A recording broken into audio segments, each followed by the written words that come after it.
दोस्तों, कैसे हैं आप सब। आज हम उस शख्सियत के बारे में बात करेंगे जिसने हल्दी घाटी के युद्ध में अपने शौर्य का प्रमाण दिया था। जी हाँ, मैं उसी वीर योद्धा महाराणा प्रताप की बात कर रहा हूँ। 9 मई सन 1540 को सिसोदिया वंश में मेवाड़ के महाराज उदय सिंह और जयवंता बाई के घर जन्मे महाराणा प्रताप बहुत छोटी उम्र से ही युद्ध नीति में उत्तीर्ण थे। उनका एक छोटा सौतेला भाई भी था, जगमाल सिंह। रानी धीरबाई अपने बेटे जगमाल को राजा बनाना चाहती थी, लेकिन चूंकि महाराणा प्रताप बड़े थे और जनता भी यही चाहती थी कि वही राजा बने, इसलिए महाराज उदय सिंह के बाद राणा प्रताप को मेवाड़ का राजा बना दिया गया। उस समय दिल्ली में मुगल शहंशाह अकबर की हुकूमत चलती थी। जब लगभग पूरा भारत अकबर के सामने झुक गया था, तब महाराणा प्रताप शेर की भांति अकबर के सामने सीना चौड़ा किए खड़े थे। मेवाड़ जोग्राफिकली और इकोनॉमिकली एक बहुत इम्पॉर्टेंट हिस्सा था, क्योंकि मेवाड़ कई ट्रांसपोर्ट रूट्स के बीच में पड़ता था, और तो और मेवाड़ की वजह से अकबर का वेस्टर्न पार्ट के साथ कनेक्शन भी कमज़ोर पड़ रहा था। महाराणा प्रताप गोरिल्ला वॉरफेयर में माहिर थे, इसलिए जब भी कभी मुग़ल सेना की कोई टुकड़ी कभी मेवाड़ के आसपास से जाती तो महाराणा उस पर गोरिल्ला वॉर करते और अकबर को बहुत नुकसान होता। महाराणा प्रताप शारीरिक रूप से इतने बलवान, 7.5 फुट की उनकी हाइट, 70 किलो का उनका कवच, 10-10 किलो के जूते, 20-20 किलो की तलवार, 80 किलो का भाला बहलोल खान को काट डाला। बहलोल खान अकबर का सबसे बड़ा सेनापति था, जो हल्दी घाटी के युद्ध में आया था। तलवार के एक वार से बहलोल खान समेत उनके घोड़े को 2 हिस्सों में काट दिया महाराणा प्रताप ने। महाराणा प्रताप की खास बात ये थी कि वह बाकी राजाओं की तरह भोग विलास में लिप्त नहीं थे।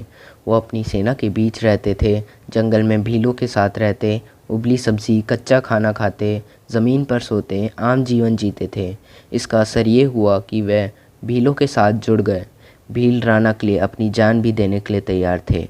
अकबर ने महाराणा प्रताप को कई प्रपोजल दिए, यहाँ तक कि अकबर राणा को मेवाड़ के बदले आधा हिंदुस्तान देने को तैयार हो गया था। राणा ने अकबर का वो प्रपोज़ल भी ये कहते हुए ठुकरा दिया कि वह अपनी जान दे देगा पर मेवाड़ नहीं देगा। 1576 में हल्दी घाटी का युद्ध हुआ। अकबर की 80,000 की सेना थी और महाराणा प्रताप की सिर्फ 15,000 की सेना थी। महाराणा प्रताप का एक नीला अफगानी घोड़ा भी था, जिसका नाम चेतक था। चेतक हवा से भी तेज़ दौड़ता था। ये वही है जिसने घायल होने के बावजूद 28 फीट के गहरे नाले से छलांग लगाकर महाराणा प्रताप को हल्दी घाटी के युद्ध में बचाया था। महाराणा का एक हाथी भी था, रामप्रसाद।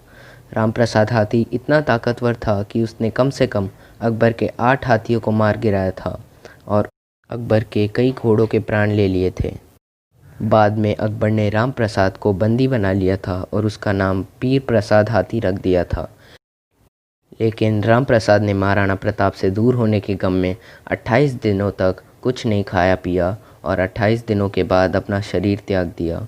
बाद में अकबर समझ गया कि वो महाराणा प्रताप को हरा नहीं सकता और उसने अपना ध्यान मेवाड़ से हटाकर ईस्टर्न साइड पर जोर दिया।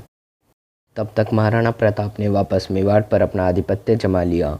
उसी दौरान शिकार के समय एक हादसे में महाराणा प्रताप ने सन 1597 में अपना शरीर त्याग दिया। उस महान योद्धा को मेरा नमन है जिसने अपने देश के लिए अपने प्राणों की बाजी लगा दी।